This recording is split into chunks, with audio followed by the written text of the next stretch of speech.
नमस्कार दोस्तों, good afternoon, सलाम वालेकुम। सुप्रीम कोर्ट अवमानना प्रशांत भूषण और आम आदमी। Supreme Court of India defamation Prashant Bhushan and common man. इन चार पर आज मैं आपसे संवाद करने जा रहा हूं। देश की शीर्ष अदालत सुप्रीम कोर्ट ऑफ इंडिया ने प्रसिद्ध सरकारों के गले की हड्डी बन चुके सुप्रीम कोर्ट में प्रैक्टिस करने वाले वकील प्रशांत भूषण को न्यायालय की अवमानना का दोषी ठहराते हुए 20 अगस्त को उनकी सजा का दिन मुकर्रर किया है। प्रशांत भूषण पर यह कठोर कार्रवाई क्यों की गई?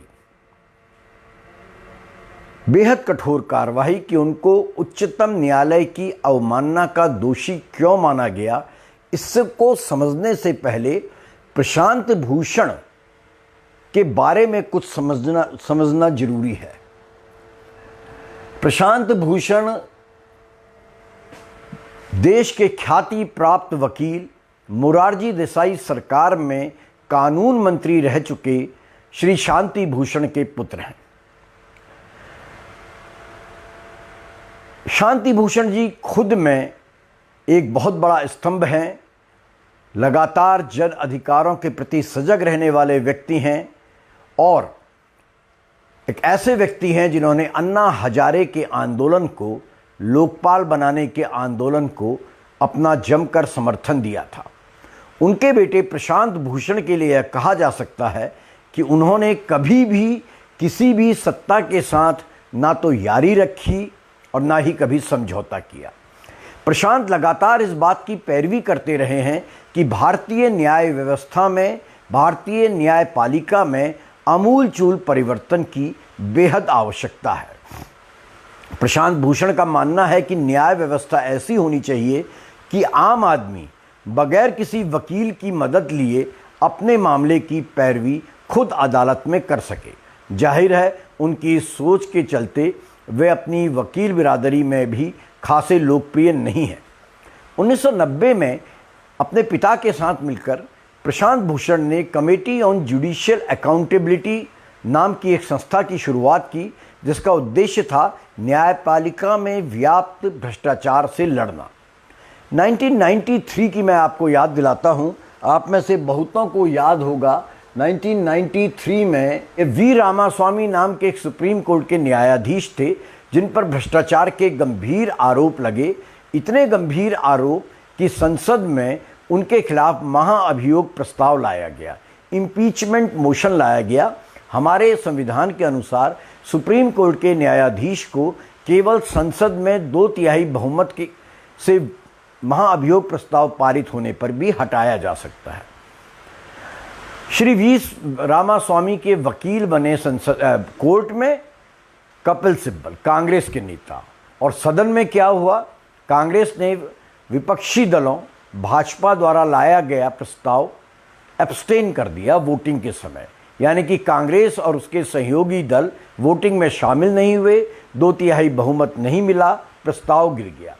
इसके बाद प्रशांत भूषण ने ठान ली कि वे कमेटी ऑन जुडिशियल अकाउंटेबिलिटी के जरिए व्यापक बदलाव के लिए लड़ते रहेंगे न्यायपालिका में। प्रशांत भूषण ने अपना सारा ध्यान विशेषकर उच्च न्यायालयों में कथित भ्रष्टाचार के आरोपों पर केंद्रित कर डाला। अब मैं आपको याद दिला दूं कि प्रशांत भूषण का जो स्वभाव है वो हमेशा एंटी एस्टेब्लिशमेंट रहा है। उनका एंटी एस्टेब्लिशमेंट स्वभाव भी था कि 1990 में उन्होंने एक किताब लिखी बोफोर्स स्कैंडल पर।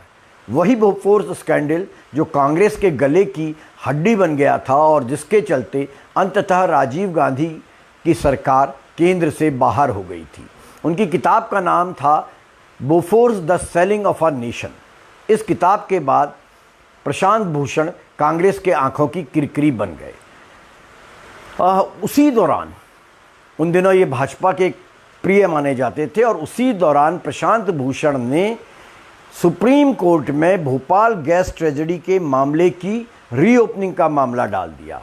आपको याद होगा राजीव गांधी जी की सरकार के समय में भोपाल गैस कांड के खलनायक बन के उभरे उनके मालिक, भोपाल ट्रेजेडी के जिम्मेदार जो कंपनी थी उसके मालिक वॉरेन एंडरसन को विदेश जाने दिया गया था। ये मामला दोबारा सुप्रीम कोर्ट में प्रशांत भूषण के चलते खुला और वॉरेन एंडरसन पर आपराधिक मुकदमे की शुरुआत हुई। 2003 में जब अटल बिहारी वाजपेयी जी की सरकार थी तब हिंदुस्तान पेट्रोलियम और भारत पेट्रोलियम का सरकार ने निजीकरण का निर्णय लिया। इस बार प्रशांत भूषण अटल जी की सरकार के खिलाफ सुप्रीम कोर्ट पहुंच गए और उनका तर्क था कि दोनों ही सार्वजनिक क्षेत्र के उपक्रम संसद द्वारा पारित कानून के अनुसार बनाए गए हैं, इसलिए यदि डिसइन्वेस्टमेंट किया जाएगा तो वह संसद द्वारा मान्यता लिए हुए होना चाहिए। नतीजा ये हुआ कि सरकार इन दोनों कंपनियों का निजीकरण नहीं कर पाई। ये भाजपा की तत्कालीन सरकार के लिए एक बड़ी समस्या, बड़ा धक्का था। प्रशांत भूषण जी वही वकील हैं जिन्होंने 2009 में सुप्रीम कोर्ट में आरटीआई एक्टिविस्ट सुभाष चंद्र अग्रवाल की याचिका की पैरवी की थी, जिसके चलते अंततः यह निर्णय आया कि सुप्रीम कोर्ट और हाई कोर्ट के जजेस भी अपनी संपत्ति का सार्वजनिक ब्यौरा अपनी वेबसाइट्स में डालेंगे। यहाँ से जुडिशरी में उनके प्रति थोड़ी सी नाराजगी बढ़ी, ऐसा माना जा सकता है। 2004 में जब उत्तर प्रदेश के मुख्यमंत्री मुलायम सिंह यादव थे तो मुलायम सिंह जी ने, और मुलायम सिंह जी यादव प्रेम के लिए जाने जाते थे, उनकी सरकार समाजवादियों की सरकार न होकर यादवों की सरकार कहलाई जाती थी। मुलायम सिंह जी ने एक महाभ्रष्ट अधिकारी जिन पर कई सीबीआई केस चल रहे थे, उन्हें उत्तर प्रदेश का मुख्य सचिव बना दिया, श्रीमती नीरा यादव को। प्रशांत भूषण सुप्रीम कोर्ट गए, उन्होंने सुप्रीम कोर्ट में इस बात पर पिटीशन डाली और कोर्ट का निर्णय प्रशांत जी के पक्ष में आया और मुलायम सिंह यादव सरकार को बैकफुट में जाना पड़ा। नीरा यादव को चीफ सेक्रेटरी के पद से हटाया गया। यहाँ से वो समाजवादियों की आंखों में भी खटकने लगे। नर्मदा बचाओ आंदोलन में मेधा पाटेकर के वकील रहे उन्होंने इस मुद्दे को अपना समर्थन दिया। अक्टूबर 2000 में जब कोर्ट ने इस बात को बनाने की मंजूरी दी तब मेधा पाटेकर और अरुंधति राय के साथ प्रशांत भूषण भी उस धरने का हिस्सा थे जो सुप्रीम कोर्ट के समक्ष दिया गया था। इस पर इन तीनों के खिलाफ आपराधिक मानहानि, क्रिमिनल डिफेमेशन केस चला, जिसमें अरुंधति राय को 1 दिन की सांकेतिक जेल की सजा सुनाई गई थी। आप जानते हैं तब प्रशांत भूषण ने क्या कहा था? उन्होंने कहा था, सुप्रीम कोर्ट के जजों को ये नागवार गुजरा है कि कोई उनकी आलोचना कैसे कर सकता है। मनमोहन सरकार के 10 बरस लगातार भूषण उनके खिलाफ कोर्ट में अपील, पिटीशन पर पिटीशन डालते रहे। 2G घोटाला जो मनमोहन सरकार की ताबूत में आखिरी कील माना जा सकता है और बीजेपी के लिए एक बहुत बड़ा हथियार, उसको सुप्रीम कोर्ट प्रशांत भूषण ही लेकर गए थे। इसके चलते पूरा की पूरी 2G स्पेक्ट्रम की नीलामी निरस्त हुई। टेलीकॉम मिनिस्टर मनमोहन सिंह सरकार के उनका नाम मेरे को नाम उनका याद नहीं आ रहा, ए राजा को जेल जाना पड़ा, इस्तीफा देना पड़ा और डीएमके प्रमुख करुणानिधि की बेटी कनामोजी को भी जेल जाना पड़ा। गोवा में खनन का मुद्दा उठा, वो भी सुप्रीम कोर्ट कौन ले गए? प्रशांत भूषण। और प्रशांत भूषण के चलते गोवा में खनन को लेकर सुप्रीम कोर्ट ने कंप्लीट बैन लगा दिया। व्यापक घोटाले में प्रशांत भूषण ने ही मध्य प्रदेश के मुख्यमंत्री शिवराज चौहान के खिलाफ चले मुकदमे में पैरवी की। इसलिए ये स्पष्ट है कि प्रशांत कभी भी किसी भी सरकार के पक्ष में नहीं रहे, वो एंटी एस्टैब्लिशमेंट हैं, जन अधिकारों के लिए लड़ते रहे। अजमल कसाब 2008 का जो आतंकी था दंगों का, उसको उसकी फांसी की सज़ा का विरोध करके प्रशांत भूषण राष्ट्रवादियों की नज़रों में गिर गए। 2011 में एक बार उन्होंने फिर एक ऐसा बयान दिया जिसके चलते वे विवादों में आ गए। इस बार उन्होंने कश्मीर से armed forces special power act AFSPA को हटाने की मांग कर डाली। इससे आगे बढ़ के उन्होंने यह कह डाला यदि कश्मीरी चाहते हैं कि वो भारत में नहीं रहें तो उनको अलग कर देना चाहिए। बड़ा हंगामा मचा। सुप्रीम कोर्ट के परिसर में एक व्यक्ति ने प्रशांत भूषण के मुंह पर काली स्याही फेंक दी। अन्ना आंदोलन के दौरान शांति भूषण जी और प्रशांत भूषण जी अन्ना आंदोलन से जुड़े। उन्होंने अन्ना आंदोलन में सक्रिय योगदान दिया, लोकपाल बनाने की मुहिम में सक्रिय योगदान दिया, और जब अन्ना आंदोलन बिखर गया और टीम अन्ना राजनीति में आ गई तो प्रशांत भूषण उसके संस्थापक सदस्य रहे। शांति भूषण जी ने आम आदमी पार्टी को 1 करोड़ रुपए का चंदा बजरिए चेक से दिया। पार्टी की स्थापना में इन दोनों की बड़ी महत्वपूर्ण भूमिका थी। बाद में वैचारिक मतभेद के चलते प्रशांत भूषण, योगेंद्र यादव और शांति भूषण को पार्टी से निकाल दिया गया। तब इन्होंने स्वराज आंदोलन की नींव रखी।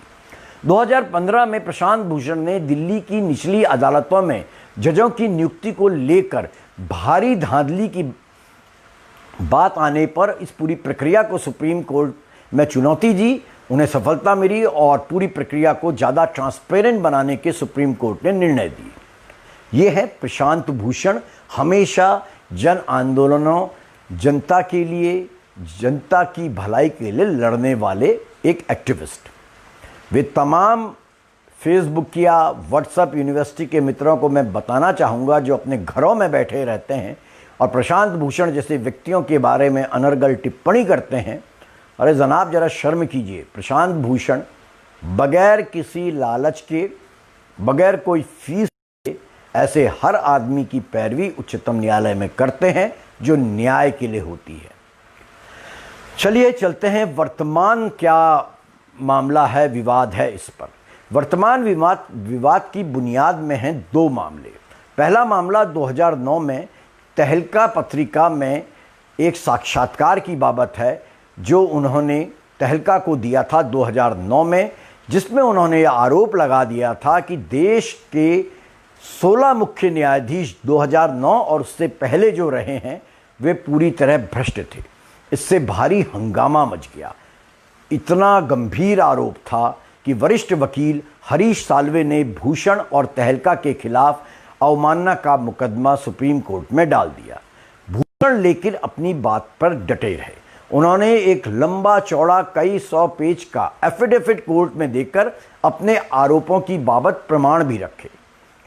उनके इस प्रमाण को रखने के बाद ना जाने दोस्तों क्या हुआ, 2012 में ये मामला बिल्कुल ठंडे बस्ते में चले गया। सब इस बाबत भूल गए। सुप्रीम कोर्ट में इस मामले की सुनवाई होनी यकायक बंद चली गई। यह क्यों हुआ, ये राज की बात है। 2019 फरवरी में एक बार फिर सुप्रीम कोर्ट के साथ उनका विवाद हुआ, जब उन्होंने उस दौरान जब सीबीआई वर्सेस बीजेपी गवर्नमेंट चल रहा था, आलोक वर्मा को हटाया गया था, रातों रात उनकी जगह एक विवादित छवि के अधिकारी नागेश्वर राव को सीबीआई का निदेशक सरकार ने बना दिया था। उस समय सुप्रीम कोर्ट में जो इस बाबत मुकदमा चल रहा था उसको लेकर प्रशांत भूषण ने कई ट्वीट डाले। उन पर मानहानि का एक और मुकदमा दर्ज हुआ। अब आते हैं ताज़ा प्रकरण पर, कोरोना काल पर। कोरोना काल के दौरान 2 ट्वीट आए हैं प्रशांत भूषण जी के। एक में वर्तमान मुख्य न्यायाधीश एस बोबडे एक मोटरसाइकिल में, महंगी विदेशी मोटरसाइकिल है जिसमें बैठे नज़र आ रहे हैं। सुप्रीम कोर्ट उस दौरान बंद थी, अभी भी बंद है, वर्चुअल हियरिंग्स चल रही हैं, और उन्होंने मास्क नहीं पहन रखा है, हेलमेट नहीं पहन रखा है। प्रशांत भूषण ने अपने ट्वीट में लिखा कि कोर्ट बंद हैं, पूरा देश लॉकडाउन में है, मुख्य न्यायाधीश ने कोर्ट बंद कर रखी है, लेकिन वे बिना मास्क और बिना हेलमेट के मोटरसाइकिल में सवार हैं। एक दूसरा ट्वीट उन्होंने किया 27 जून को। उस ट्वीट में उन्होंने पिछले 6 सालों के दौरान, यानी वर्तमान सरकार नरेंद्र भाई दामोदर दास मोदी की सरकार के 6 वर्षों के दौरान सुप्रीम कोर्ट ऑफ इंडिया पर लोकतंत्र को बर्बाद करने और पिछले 4 मुख्य न्यायाधीशों की भूमिका पर गंभीर सवाल उठाए। पिछले 4 न्यायाधीश, जिनमें एक तो वर्तमान के मुख्य न्यायाधीश एस ए बोबडे साहब हैं, उनसे पहले तरुण गोगोई साहब हैं, उसमें जस्टिस खेर हैं और उसमें जस्टिस दीपक मिश्रा हैं। उन्होंने इनके बारे में गंभीर टिप्पणियां की। 29 जून को उनका दूसरा ट्वीट था जो उन्होंने चीफ जस्टिस के बारे में डाला। मोटरसाइकिल थी हार्ले डेविडसन और जिस पर उन्होंने लिखा था कि ये बिना मास्क के, बिना हेलमेट के पहने हुए हैं, जबकि सुप्रीम कोर्ट लॉकडाउन में है। इस ट्वीट से आहत होकर, इन 2 ट्वीट से आहत होकर सुप्रीम कोर्ट ने न केवल स्वतः संज्ञान लेते हुए, स्यूमोटो संज्ञान लेते हुए, एक व्यक्ति ने इस पर सुप्रीम कोर्ट में याचिका डाली थी भूषण के खिलाफ, उस पर सुप्रीम कोर्ट ने संज्ञान लिया और उन पर मुकदमा चलाने की अनुमति दी। साथ ही 2009 के मामले जो 2012 से ठंडे बस्ते में पड़ा था, उसको अचानक पुनर्जीवित कर दिया। अब जानिए सुनवाई के दौरान क्या हुआ। 22 जुलाई को, यानी कि लॉकडाउन के समय, जब सुप्रीम कोर्ट केवल महत्वपूर्ण मामलों की सुनवाई कर रहा था, न्यायाधीश अरुण मिश्रा, न्यायाधीश BR गवई एवं न्यायाधीश कृष्ण मुरारी की पीठ ने भूषण के मामले में सुनवाई शुरू कर दी। इस पीठ ने कहा, we are prima facie of the view that the aforesaid statements on Twitter brought the administration of justice in disrepute and are capable of undermining the dignity and authority of the institution of Supreme Court in general and the office of Chief Justice of India in particular in the eyes of public at large। यानी कि उन्होंने कहा कि हम प्रथम दृष्टि हम ये मानते हैं कि ट्विटर में डाले गए ये 2 ट्वीट्स सुप्रीम कोर्ट की जो संस्था है उसकी डिग्निटी और अथॉरिटी के खिलाफ हैं और वर्तमान मुख्य न्यायाधीश को डिफेम करते हैं आम जनता की आंखों में। भूषण के खिलाफ 2009 के मामले को भी दोबारा सुनवाई का आदेश देते हुए अटॉर्नी जनरल के वेणुगोपाल को इस मामले में कोर्ट की मदद का निर्देश दिया गया। भूषण ने 2 अगस्त को कोर्ट में अपना एक हलफनामा दाखिल किया, जिसमें उन्होंने अपनी जो पहले बातें कही थी उससे पीछे नहीं हटे। उन्होंने एक लंबा 124 पृष्ठ के करीब का एफिडेविट देते हुए उन मामलों का जिक्र किया जिसमें उन्हें सुप्रीम कोर्ट की भूमिका निष्पक्ष नहीं लगती थी। उन्होंने यह भी कहा कि जो कुछ उन्होंने कहा है या ट्वीट किया है वह पूरी जिम्मेदारी से किया है और पूरी जिम्मेदारी वे अपने ट्वीट्स की लेते हैं। यानी कि प्रशांत भूषण अपनी बात से पीछे नहीं हटे। उन्होंने पिछले 4 न्यायमूर्तियों, न्यायाधीश खेहर, न्यायाधीश मिश्रा, न्यायाधीश गगोई और वर्तमान चीफ जस्टिस LA बोबडे की भूमिका पर भी प्रश्न चिन्ह लगा डाले। कोर्ट में इस मामले की सुनवाई के दौरान जो कुछ घटा वो बहुत टूटा सामने आया है, क्योंकि वर्चुअल हियरिंग चल रही थी। उसमें भी कुछ ही वकीलों को इजाज़त थी, पक्ष और विपक्ष के, और माननीय जजेस उस पूरी बहस को सुन रहे थे। सार्वजनिक बहस नहीं थी। लेकिन जो सामने आया उसके बाबत योगेंद्र यादव, स्वराज अभियान के अध्यक्ष श्री योगेंद्र यादव ने बहुत सारी जानकारियां एक वीडियो के जरिए साझा की हैं। उन्होंने बताया कि प्रशांत भूषण के वकील ने जस्टिस मिश्रा की पीठ से कई प्रश्न पूछे। उन्होंने पूछा क्यों कर राजनीतिक रूप से सेंसिटिव मामले जो होते हैं वो जस्टिस मिश्रा की पीठ के सामने क्यों आते हैं। एक बड़ा महत्वपूर्ण प्रश्न उन्होंने पूछा। उन्होंने यह भी पूछा, जब प्रशांत भूषण जस्टिस मिश्रा के खिलाफ चीफ जस्टिस ऑफ इंडिया को एक लंबा पत्र लिख चुके हैं, तब उनका केस जस्टिस मिश्रा की पीठ के सामने क्यों आ रहा है, जबकि वो जस्टिस मिश्रा पर अपनी अनास्था जता चुके हैं। कई अन्य अप्रिय सवाल पूछे। सुप्रीम कोर्ट में तब कुछ अद्भुत हो गया। ये 4 अगस्त की बात है। योगेंद्र यादव बताते हैं, यकायकी जस्टिस मिश्रा ने प्रशांत भूषण जी के वकील, वरिष्ठ वकील राजीव धवन से कहा कि हम सबके माइक्स को म्यूट कर रहे हैं और जस्टिस मिश्रा 1 to 1 केवल जस्टिस धवन से बात करेंगे। योगेंद्र जी कहते हैं उसके बाद सबके माइक म्यूट हो गए, केवल मिश्रा जी, जस्टिस मिश्रा कुछ कहते हुए सुने गए जो केवल राजीव धवन वकील साहब सुन रहे थे। उसके बाद और अनहोनी हुई। राजीव धवन को एक फ़ोन आया, उसमें कहा गया कि मोबाइल फ़ोन उठाइए, आपसे जस्टिस मिश्रा बात करेंगे। क्या बात हुई यह स्पष्ट नहीं है, धवन साहब ने भी नहीं बताया, लेकिन प्रशांत भूषण जी के एक बयान से पता चलता है कि ये अपेक्षा की गई यदि 2009 और वर्तमान मामले में प्रशांत भूषण माफ़ी मांग लें तो मुकदमे बंद कर दिए जाएंगे। लेकिन प्रशांत भूषण तो प्रशांत भूषण है, वे जेल जाने के लिए तैयार हैं। उन्होंने कहा मेरे पास सारे प्रमाण हैं, निष्पक्ष जांच हो, मैं पीछे नहीं हटूंगा। तरुण तेजपाल साहब ने, तहलका के एडिटर जो एक ज़माने में थे और बाद में एक रेप केस में फंस गए थे, इन दिनों हाशिए में हैं, उन्होंने तत्काल माफ़ी मांग ली, बिना शर्त माफ़ी मांग ली। लेकिन प्रशांत भूषण पीछे नहीं हटे। अब देखिए उसके बाद अगले दिन जब बहस शुरू हुई तो जो बहस शुरू हुई वो उन 2 ट्वीट्स की बाबत थी जो ट्वीट्स चीफ जस्टिस को लेकर प्रशांत भूषण जी ने किए थे, जिसमें चीफ जस्टिस साहब मोटरसाइकिल में बैठे नजर आ रहे थे। इस बार सुप्रीम कोर्ट बार एसोसिएशन के अध्यक्ष दुष्यंत दवे साहब पैरवी करने के लिए आए। उन्होंने पूछा सबसे पहले कि बगैर अटॉर्नी जनरल की सलाह लिए बगैर इस मामले को सुप्रीम कोर्ट कैसे सुन सकती है, यह तो कानून के विरुद्ध है। मैं आपको बताना चाहूँगा, यदि कोई व्यक्ति इस प्रकार का मामला सुप्रीम कोर्ट में कंटेम्प्ट का मामला सुप्रीम कोर्ट में अवमानना का, डिफेमेशन का डालता है, तो प्रोसीजर ये है कि अटॉर्नी जनरल ऑफ इंडिया से उस पर राय ली जाती है, तभी कोर्ट उसको संज्ञान में लेती है। लेकिन इसमें के वेणुगोपाल से कोई राय नहीं ली गई। दुष्यंत दवे साहब ने कहा कि के वेणुगोपाल इस वर्चुअल हियरिंग में मौजूद है, पहले उनकी राय ले लीजिए। लेकिन तीनों न्यायाधीशों की न्यायपीठ ने इसे नहीं माना। उन्होंने दूसरा प्रश्न उठाया कि इस मामले में देश की 16 बड़े एक्टिविस्ट ने, जिसमें एक से एक बड़े सामाजिक कार्यकर्ता शामिल हैं, उन लोगों ने मांग की है कि उनको भी इस कंटेम्प्ट का दोषी माना जाए यदि प्रशांत भूषण के ऊपर मुकदमा चल रहा है। और उन्होंने हवाला दिया कि पूर्व में ऐसा हो चुका है, लोगों के नाम बाद में जोड़े गए हैं, लेकिन कोर्ट इस बात को संज्ञान में क्यों नहीं ले रही है। कोर्ट ने इस पर भी कोई एक्शन नहीं लिया। सुप्रीम कोर्ट के डिप्टी रजिस्ट्रार ने अपने स्तर पर इन 16 लोगों की याचिका को खारिज कर दिया। सुप्रीम कोर्ट बार एसोसिएशन ने भी एक ऐसी याचिका लगाई, उसको भी डिप्टी रजिस्ट्रार साहब ने खारिज कर दिया। दुष्यंत दवे ने पूछा ऐसा कैसे संभव है, जो मामला माननीय न्यायाधीशों के समक्ष आना चाहिए वे उसको उस पर निर्णय लें, उसको एक डिप्टी रजिस्ट्रार सुप्रीम कोर्ट के कैसे खारिज कर सकते हैं। लेकिन बकौल योगेंद्र जी इस पर भी कोई टिप्पणी जजेस की नहीं आई।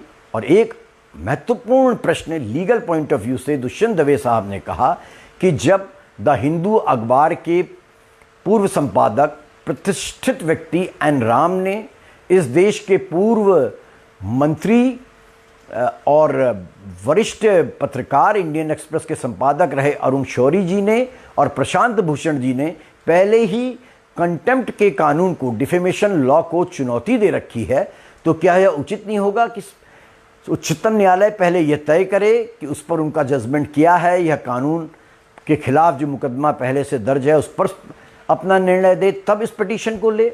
लेकिन इस मामले को भी नहीं सुना गया। 20 अगस्त का फैसला सुप्रीम कोर्ट ने तय कर दिया। 14 अगस्त को उन्होंने तय किया कि प्रशांत भूषण अवमानना के दोषी हैं। अब 20 अगस्त का दिन बड़ा महत्वपूर्ण है दोस्तों, इस देश की न्याय व्यवस्था के लिए एक मील का पत्थर साबित होगा। देखना होगा कि कोर्ट क्या सज़ा सुनाती है। मैं आपको एक उदाहरण देना चाहूँगा। ये देखिए, ये एक किताब है spy catcher, the candid autobiography of a senior intelligence officer Peter right. Peter right Britain की खुफिया एजेंसी, जैसे हमारे यहाँ रॉ है, ये ब्रिटेन की खुफिया एजेंसी के एक वरिष्ठ अधिकारी थे। इन्होंने अपनी जीवनी लिखी है स्पाई कैचर, जिस पर इन्होंने कुछ राज उगले, जिसको लेकर 1987 में इन पर मुकदमा दर्ज हुआ और ये मामला स्पाई कैचर केस के नाम से विख्यात हुआ है। पीटर राइट की जीवनी को निचली न्यायालय ने बैन कर दिया था। हालांकि बाद में उच्च न्यायालय ने ब्रिटेन की इसको अलाउ कर दिया। कोर्ट का जब आदेश आया था उसके बाद ब्रिटिश अखबार डेली मिरर ने एक फ़ोटो छापी जिसमें इस मुकदमे की सुनवाई कर रहे 3 जजों की फ़ोटो उल्टी लटकाई गई थी। सर नीचे था, टांग ऊपर थी और शीर्षक दिया था यू ओल्ड फूल्स, तुम बूढ़े मूर्ख। ब्रिटिश जज जिनकी तस्वीर इसमें थी, लॉर्ड सिडनी ने इस पर डिफेमेशन केस चलाने से मना कर दिया। और उन्होंने क्या अद्भुत बात कही, उन्होंने कहा सही में मैं बूढ़ा हो गया हूँ, मूर्ख हूँ या मूर्ख नहीं हूँ यह धारणा का मामला है, मेरी समझ कहती है मैं मूर्ख नहीं हूँ। कितनी बड़ी बात। तो दोस्तों अब ये देखना होगा कि क्या हमारी सुप्रीम कोर्ट भी ऐसी दरियादिली दिखाती है या नहीं। योगेंद्र यादव जी ने जो बातें बताईं, जो भी कोर्ट रूम में घटा, जो भी तथ्य उन्होंने बताए प्रशांत भूषण के हवाले से, कई महत्वपूर्ण तथ्यों पर बात हुई। इस बात पर भी चर्चा होती कि जब रंजन गोगोई साहब के मुख्य न्यायाधीश रहते हुए उन पर सुप्रीम कोर्ट की एक कर्मचारी ने यौन शोषण का, सेक्सुअल एक्सप्लॉयटेशन का आरोप लगाया, तो कैसे शनिवार के दिन स्वयं जिन पर आरोप लगा था रंजन गोगोई साहब, उन्होंने अदालत खोली, और क्यों कर रंजन गोगोई साहब के रिटायर हो जाने के बाद उस महिला को वापस सुप्रीम कोर्ट में ले लिया गया है, उनको जो भी सज़ा सुनाई गई थी जो वो सब वापस हो गई है। यह बात भी उठी कि यदि वो महिला के आरोप झूठे थे तो उस महिला को सज़ा मिलनी चाहिए थी, और यदि सत्य थे तो फिर जस्टिस रंजन गोगोई के खिलाफ जांच होनी चाहिए थी। बहरहाल ऐसे कई मुद्दों पर गर्मा गर्म बहस हुई। अब देखना यह है कि हमारी न्यायालय का निर्णय क्या आता है। यह निर्णय बहुत कुछ तय करेगा। न्यायपालिका पर उठे संदेह को या तो जड़ से ख़त्म करेगा, और या फिर लोगों के हाथों शायद निराशा भी लगे। मेरा आप सब लोगों से केवल एक अनुरोध है, फेसबुक में या इस वीडियो पर निरर्थक टिप्पणी करने के बजाय, हम पर, हमारी निष्पक्षता पर उंगली उठाने के बजाय, पहले इस प्रकार के दो चार लोग बचे हैं जो जनता के लिए लगातार बगैर किसी लाभ हानि, राग और द्वेष के लिए लगे रहते हैं, किसी दल के साथ नहीं है, ना भाजपा, ना सत्ता, ना समाजवादी, ना बसपा। उन लोगों पर कम से कम निरर्थक टिप्पणी करने से बचें। बहुत बहुत धन्यवाद।